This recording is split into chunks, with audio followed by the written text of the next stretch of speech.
Gene? Are you worried Gene's not around? Oh, he's coming in. No, we're good. Let's go. Let's go. Hey, Press, it seems like Trevor's been on a roll the past few games. I mean, what do you sort of attribute that to, and what have you seen from him? Yeah, I think it's just kind of his preparation, the work he puts into it, and then it's showing up on Sundays, and it's everybody around him as well, being a little bit more consistent in our job, knowing what we're doing, making plays, understanding the opponent, all these little things that you would hope you get better throughout the course of the season have just kind of come to fruition a little bit the last couple Sundays. So, but again, it's something you got to build on. It doesn't just because you had success one Sunday doesn't mean it's going to carry over. We didn't change anything. We did not. It's all the same stuff. It's just all the same stuff. Just we've executed well, and they're doing a good job making plays when we need to. It seems like too you guys have used the middle of the field a lot more, at least the last couple games, taking deep shots, whatever it may be. How have you seen that portion of the offense evolve as the season's gone on? I mean, each game's its own. So depending on the coverages we're playing, the types of concepts that we're going to get to and try to emphasize, and then what they're allowing throughout the course of the game. Because there's plenty of times you call things that you think the primary is going to attack a certain area of the field. They play a certain coverage. The ball goes where it needs to go. That's the hope. Or a play action concept comes to life. We're able to build a pocket, climb through the pocket, and push the ball down the field, whether that be inside the numbers, outside the numbers, whatever that is. So each game's kind of takes on its life of its own, and each series really does as well too. It's still early in BT's career, but is he already kind of one of those guys where you kind of want to dial up a deep play for him at least one time a game? Yeah, I mean, I think that's fair. And there's a lot of guys. A lot of our guys have skill sets that we want to try to take advantage of throughout the course of the game. It's always in the plan. It's whether you can get them called, get them executed at the time, get the right look. That always kind of comes to play. So there's plenty of times we'll call opportunities to push the ball down the field to Evan, Christian, Gabe, Brian, and either we carry it into the plan and we just never really get to it based on what's going on or the course of the game, the flow of the game, or we get it called and they play a certain look and maybe we kill a run and you never even see that play was called, or we get it called and it's just different coverage and the ball gets spit out in a certain area before that develops. So it's always something that you want to be able to take advantage of, and we want to maximize Brian's speed down the field as well as much as we can. And if the defense allows it and the right situation determines we can, then we'll push the ball to them. Speaking of BT, with a guy like Jair coming in that likes to play the mind games, like to do that, and you saw that Brian isn't going to shy away from talking during a game, is there anything extra that you tell him or anybody really just with a guy like that coming in? No, I mean, our guys are always we have a good group in terms of the character and kind of just keeping a level head on their shoulders. BT does not strike us as a guy that's going to get riled up. I mean, obviously, if somebody's talking to him and he makes a play, I'd assume he might say something. I mean, that's just kind of the course of a game or a competition as it goes. But I'm not worried. So far in his career, he's not shown that we need to be somebody that's worried about somebody getting in his head, messing with him, things like that. He may never respond. Who knows? So that's just how it goes. We want our guys to play with emotion, but not let emotion play with them. And so that's just kind of the course of something we've talked about from way back when. But I think we have a good group that has a level head. What does it mean having Evan back in the offense? Not even just maybe his talent, but just kind of his leadership, his energy, that kind of stuff. I think that's a big part, just having Evan around. Evan's one of our juice guys. Just brings a lot of energy to people around him, celebrates his teammates really well, hypes up Brenton and the guys as they make plays. So that was something that he was bringing on the sidelines, but now he's in the huddle, in between drives, in between series. As the drive's going along, he's one of those guys that tends to be a little bit more vocal in the huddle. And then he's a great player. So being able to get him the ball, the first game out, he had 100 yards, whatever he had. He had a big game the first time he came out, and his catch and run ability is huge. His playmaking, just the comfort, the chemistry that he and Trevor have together is big for us as well, and some of our third down execution. At the beginning of the year, Doug repeatedly emphasized when he was asked about the offensive line, about how they hadn't had a lot of time together, you need to get more continuity. Is that kind of what we're seeing now that the season's almost at the halfway point, that they have had time together, although Cam was out here for a little bit last game.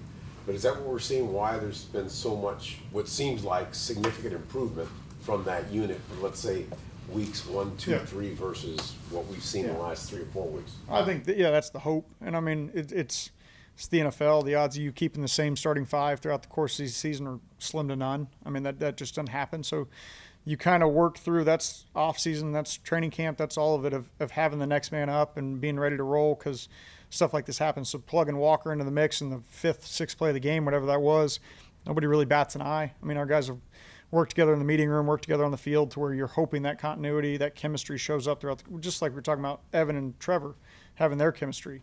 I mean, Cam, Ezra, Mitch, Brandon, like the communication of the guy next to you is critical to our success. I mean, half the battle is just 11 guys being identified on the exact same page with every single look we get.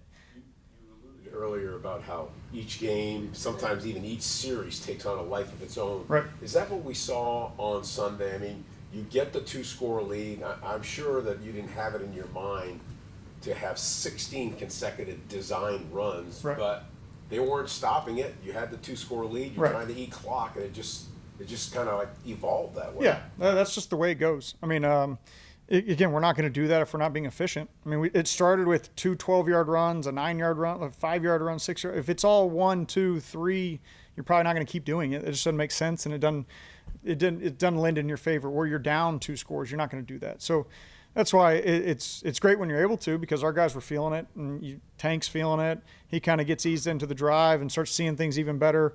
And a lot of it was repeat concepts, things we were running throughout the course of the game that were just favorable looks for us. So our guys fed off that and did a good job. But I think in this league, you got to be able to win any way possible. You know, I think we won a couple weeks ago throwing for 380 yards or whatever that was. Then we win this week with 16 straight runs. It's what can you do to win that game that week? And then it changes. The first quarter, you're going to play it differently than you do in the fourth quarter. So that's just the way the game goes, and we're going to continue to try to do what we think is working at the time. We're not just going to do something because we ran it 16 times one time and that was cool, so let's do it every game. Like, that doesn't make sense. So our goal is just to win the game. We'll do whatever it takes to do that. Press, does Brian has shown an ability to win 50-50 balls when there's good coverage. Obviously, I don't think Gonzalez anybody could have covered any better. No, that when was played, but he made yeah. the play. Does that give you more confidence to keep taking those shots when you've Yeah. got a rookie, by the way, who can win those battles against pretty good corners?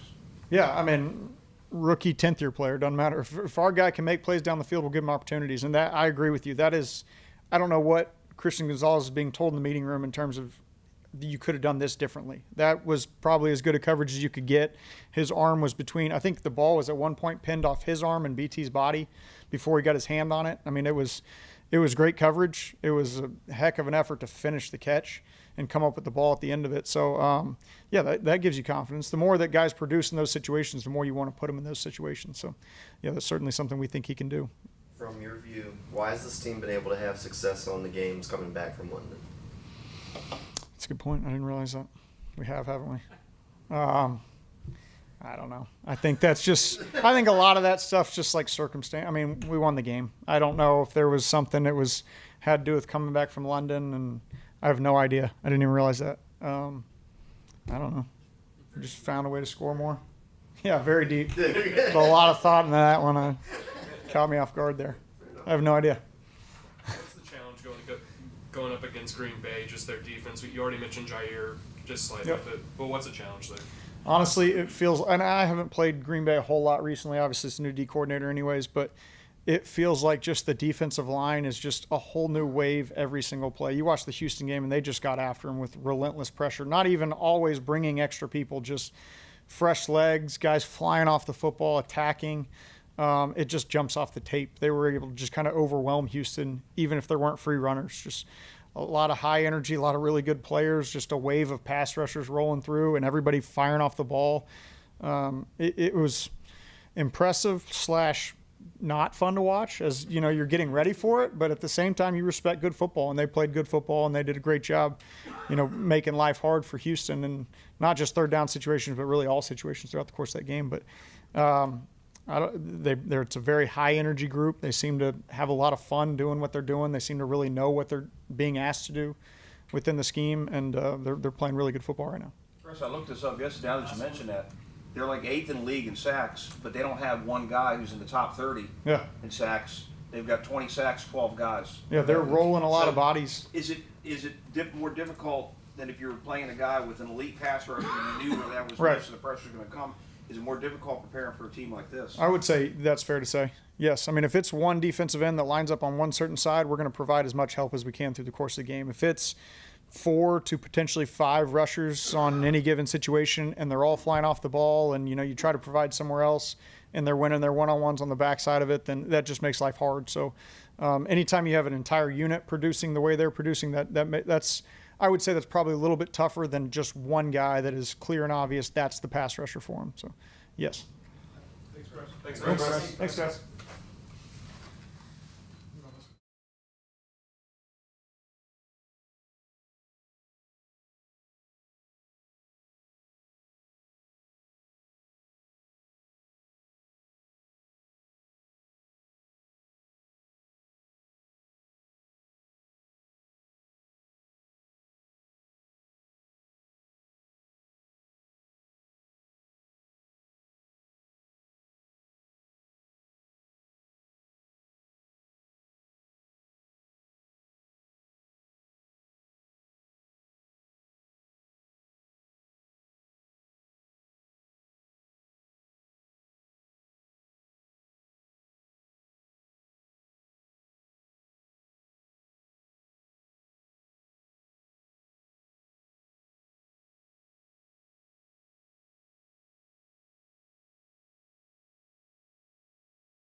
Taking on more double teams lately, it feels like. How have you seen him sort of handle that, and what does he have to do to take that next step? Yeah, it just adds to his plan is if there's a tight end to your side, you got to rush it a little bit different, or there's a back to your side. Just be alert for a chip or a nudge from a tight end, or a guard kicking out on you. But all the good rushers, that's what they every week. That's what they go against, and so he's just another guy. You just got to continue to find a way to win and work your plan. Doesn't matter who's around you. Have you seen him handling that pretty well? Yeah, he's done a good job. Since the Indianapolis game, I thought he rushed really his plan. You've seen his plan when you watch it consecutively, one rush to the next. I mean, he's got a plan. He's executing his plan. Doesn't matter, if he's got a nudge or a chip to his side, he's going to rush it like this. And so you've seen him really grow and take the next step in terms of just the football IQ in terms of the rushing part of it, and you've seen his game even raise another level because he can. I mean, he's got power, the finesse rushes, his hands. He's on the edge. You can go down the middle. He can do anything, and you're just seeing the progression of him grow, and his confidence, I think, is the biggest thing that has grown throughout the season. Not sure if it's this week or not, but what was getting Dewey's energy back mean for you? It's getting getting a player back that you expect to contribute. We expected it, the beginning of camp, and things happen, and the other guys have done a good job. But just getting our full defense back together again has been good. You get Foyer back. We're excited. We're fired up to have those guys back and in the mix of what we're doing. Do you think Tyson Campbell's impact has a ripple effect across the secondary? Sure. I mean, he's a really good football player that can do it all. Man coverage, zone coverage. He's the speed. You watched last game. I mean, the drive route. I mean, he came out of nowhere. I mean, that was great play by him. And just adds to the things that you can. Hey, you got that guy, or you want to play cloud or look like man, play zone. Those type of things, and it really adds to the package. I think he adds like a level of comfort and confidence for the rest of the guys out there. Sure, I think it goes with getting all these guys back. You're just seeing the guys play, and look, it's we've played a few games together now, and so I think there's also that part of the guys kind of know where each other's going to be out there, and the continuity of the defensive back position is you see the communication getting better and things like that. So we just continue to want it to get better and build on it. Just one more day today. When you played Jordan Love last year, it was like his third career start. Yep. He's played like 20 more games since then. How have you kind of seen him grow from those early days of him as a starter to the guy you're preparing for now? Yeah, he's a really good football player. He's handling the position, the offense. He's in command of everything. He knows where to go with the football. Matt's done a great job with offense scheme and putting them in the position where, he's making throws that he can make every throw. Like that was the thing last year and this year. The guy can make every throw. The offense is just built, obviously the time, that he's been starting now from early in his career to now, and you're seeing the progression of that. And then with his legs, he can get out of trouble, and you saw in the Philly game, he escapes the pocket and he throws the deep ball, and the ability to move and throw on the run, it makes him an elite player at the position, and so it's going to be a good challenge for sure. What's been putting Savage at safety kind of settle things down back there for you guys?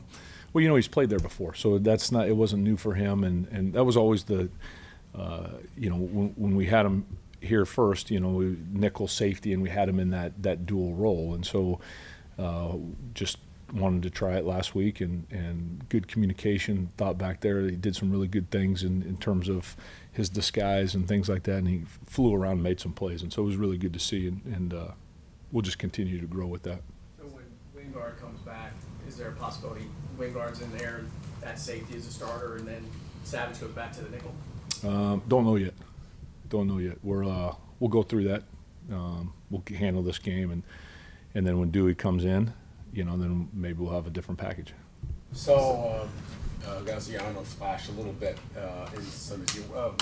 What do you see in him in terms of what he can provide, and maybe a way that he could maybe increase his snaps counts at all as the season goes along? Yeah, he's a tough guy, tough player, really good run defender, good edge setter. He's excellent in the run game, and then as a rusher, is a power. Rushes more with power and then can get on the edge and move. And so, our plan is to get him a few more snaps this week and see how that goes. But guys, the history with that player, man, he's a solid. You know exactly where he's going to be. You know how hard he's going to play, and that's what you like about the guy. Since Ventrell's gotten more opportunity, has there been anything that's surprised you about the success he's had out there? No, because you saw it in OTAs, you saw it in camp. He flew around. He's done a really good job with the reps that he's had. He's got command in his position and the things that he's doing out there. Like he's in the right spot a lot. He's doing some really good things. And then the thing that really excites you is how physical he's playing. Like he's a physical guy, run through contact. He doesn't stop his feet. I mean, he'll accelerate through. And there's a couple of hits last game that are very impressive.